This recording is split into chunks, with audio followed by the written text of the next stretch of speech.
Dad, can you tell me how to get rich? My dad put down the evening paper. Why do you want to get rich, son?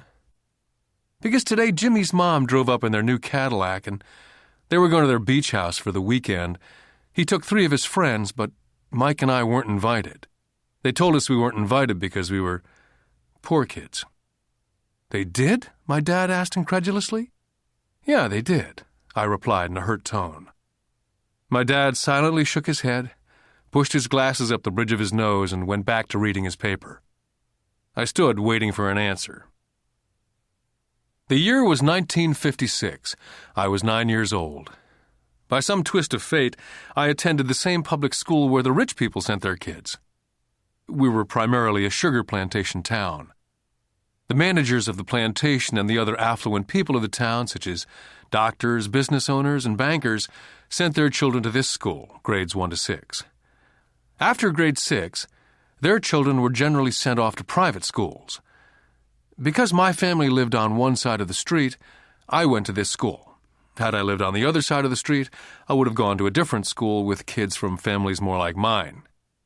After grade 6, these kids and I would go on to the public intermediate and high school. There was no private school for them or for me. My dad finally put down the paper. Well, son, he began slowly, if you want to be rich, you have to learn to make money. How do I make money? I asked. Well, use your head, son, he said, smiling. Which really meant, that's all I'm going to tell you, or, I don't know the answer, so don't embarrass me. The next morning, I told my best friend Mike what my dad had said. As best I could tell, Mike and I were the only poor kids in this school. Mike was like me in that he was in this school by a twist of fate. Someone had drawn a jog in the line for the school district, and we wound up in school with the rich kids. So what do we do to make money? Mike asked. I don't know, I said. But do you want to be my partner? He agreed. And so on that Saturday morning, Mike became my first business partner. We spent all morning coming up with ideas on how to make money. Finally, that afternoon, a bolt of lightning came through our heads. It was an idea that Mike had gotten from a science book he'd read. Excitedly, we shook hands, and the partnership now had a business. For the next several weeks, Mike and I ran around our neighborhood, knocking on doors and asking our neighbors if they'd save their toothpaste tubes for us. With puzzled looks, most adults consented with a smile. Some asked us what we were doing, to which we replied, "We can't tell you. It's a business secret." My mom grew distressed as the weeks wore on. We had selected a site next to her washing machine as the place we would stockpile our raw materials. In a brown cardboard box that one time held ketchup bottles, our little pile of used toothpaste tubes began to grow. One day my dad drove up to see 2 9-year-old boys in the driveway with a production line operating at full speed. Fine white powder everywhere. On a long table were small milk cartons from school, and our family's hibachi grill was glowing with red-hot coals at maximum heat.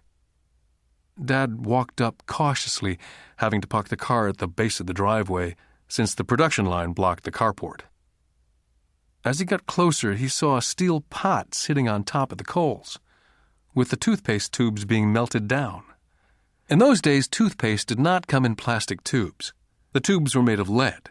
So once the paint was burned off, the tubes were dropped in the small steel pot, melted until they became liquid, and with my mom's pot holders, we were pouring the lead through a small hole in the top of the milk cartons. The milk cartons were filled with plaster of Paris. The white powder everywhere was the plaster before we mixed it with water. The milk cartons were the outer containers for plaster of Paris molds. My dad watched as we carefully poured the molten lead through a small hole in the top of the plaster of Paris cube. "What are you boys doing?" he asked with a cautious smile. "We're doing what you told me to do. We're going to be rich," I said. "Yep," said Mike, grinning and nodding his head. "We're partners." "And what is in those plaster molds?" Dad asked. "Watch," I said. "This should be a good batch." With a small hammer, I tapped at the seal that divided the cube in half. Cautiously, I pulled up the top half of the plaster mold, and a lead nickel fell out. "Oh, my God," my dad said. "You're casting nickels out of lead." "That's right," Mike said. "We're making money." My dad smiled and shook his head. Along with a fire and a box of spent toothpaste tubes in front of him were two little boys covered with white dust and smiling from ear to ear. He asked us to put everything down and sit with him on the front step of our house. With a smile, he gently explained what the word counterfeiting meant. Our dreams were dashed. "You mean this is illegal?" asked Mike. "Yes, it is illegal," my dad said gently. "But you boys have shown great creativity and original thought. Keep going. I'm really proud of you." Disappointed, Mike and I sat in silence for about 20 minutes before we began cleaning up our mess. The business was over on opening day. Sweeping the powder up, I looked at Mike and said, "I guess Jimmy and his friends are right. We are poor." My father was just leaving as I said that. "Boys," he said, "you're only poor if you give up. The most important thing is that you did something. Most people only talk and dream of getting rich. You've done something. I'm very proud of the two of you. I will say it again. Keep going. Don't quit." Mike and I stood there in silence. They were nice words, but we still did not know what to do. "So how come you're not rich, Dad?" I asked. "Because I chose to be a school teacher. School teachers really don't think about being rich. We just like to teach. I wish I could help you, but I really don't know how to make money." Mike and I turned and continued our cleanup. "I know," said my dad. "If you boys want to learn how to be rich, don't ask me. Talk to your dad, Mike." "My dad?" asked Mike with a scrunched-up face. "Yeah, your dad," repeated my dad with a smile. "Your dad and I have the same banker, and he raves about your father. He's told me several times that your father is brilliant when it comes to making money. He seems to be building an empire, and I suspect in a few years he will be a very rich man." With that, Mike and I got excited again. With new vigor, we began cleaning up the mess caused by our now-defunct first business. As we were cleaning, we made plans on how and when to talk to Mike's dad. The problem was that Mike's dad worked long hours and often did not come home until late. His father owned warehouses, a construction company, a chain of stores, and 3 restaurants. It was the restaurants that kept him out late. Mike caught the bus home after we had finished cleaning up. He was going to talk to his dad when he got home that night and ask him if he would teach us how to become rich.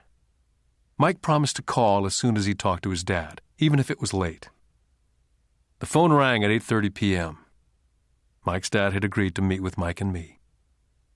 At 7:30 Saturday morning, I caught the bus to the poor side of town.